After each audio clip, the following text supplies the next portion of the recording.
Okay, punta na tayo dito kay Senator Robin at kay Senator Bato de la Rosa. Oh. Ipinagtanggol eh. Ay, Oo naman, Pinagtanggol. syempre naman. Oh. alam mo na. Diba? Ay, hanip sa picture pala si Senator Batua. Iba Oh, din. diba? Ibila- Pang 20, 19 Sabihin mo na, years old. Siki, namimiss na natin si Suki. Oo naman, suki natin yan eh. Oo. Senator, pakita, nakag-usab dire. Oo. Gusto namin kayo makausap pa, Senator, ha? Ipinagtanggol po ni Senator Robin Padilla ang kapwa-senador na si Senador Bato de la Rosa. Hindi raw pulis patola si Bato, kundi isang war veteran. At sa parehong post po sinabi rin ni Padilla na ang pagiging senador ay hindi lamang pag-upo sa opisina at pakipagpalitan ng chismis sa media at sa pagsasalita ng maganda sa plenaryo o pagiging pabida sa mga pagdinig. Maka-chismis. Okay. Oh. So, yeah, hindi, I must say na ako kasi bilang nag-cover nung dalawang sangay, yung mababa sa mataas sa kapulungan, importante pa rin ang presence. Hindi pwedeng sabing hindi importante ang presence sa plenary at saka sa mga meetings. Napaka-importante po niyan.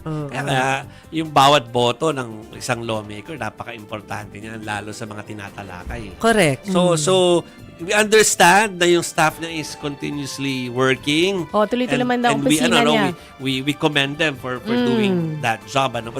Dahil Even importante without the po senator. yun, kahit wala si senator. Pero wag nating gawing normal na nawala yung lawmaker. Gusto natin nandiyan siya. Gusto natin. Okay. Yun nga hindi nagsasalita na lawmaker. Annoyed na tayo. Gusto natin nagsasalita sila dahil gusto nating marinig yung peace nila. Kasi kaya nga sila binoto. Representative sila ng taong bayan dyan. Di ba?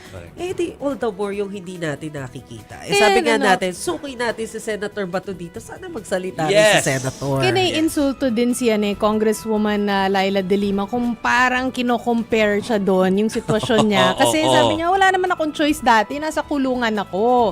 Ito naman wala sa kulungan. Wala pang arrest warrant. Parang it's a different banana. Different context talaga. Tapos sabi ni Congressman De Lima, dati naman nagre-request ako kung pwede ako mag-attend online. Hindi naman ako pinapayagan ng mayorya. Pero I know that na merong request talaga na legit po yun. Talaga nakita namin yung mga sulat na yun. Pero hindi nga pinayagan. So pero magkaiba yung nakapiit at saka iba yung You're free man. Nagtatago. we can see. We can even see. Okay. Sige. Move on daw tayo. Sige. Maraming reaksyon ng mga tao tungkol kay Senator Robin Padilla. Anyway. Buti ba si Senator Robin lagi present? Lagi? In fairness. Tsaka lagi nagsasalita. To be fair, lagi siya nagsasalita, lagi siyang present. Kaya It doesn't mean na nag-a-agree ang lahat sa sinasabi niya. Pero nandun siya. Kaya nga, parang for me, parang siya dapat pa nakakaintindi since lagi siyang present nung importansya nung nandun siya. O, diba? Napapagtanggol mo yung sarili mo.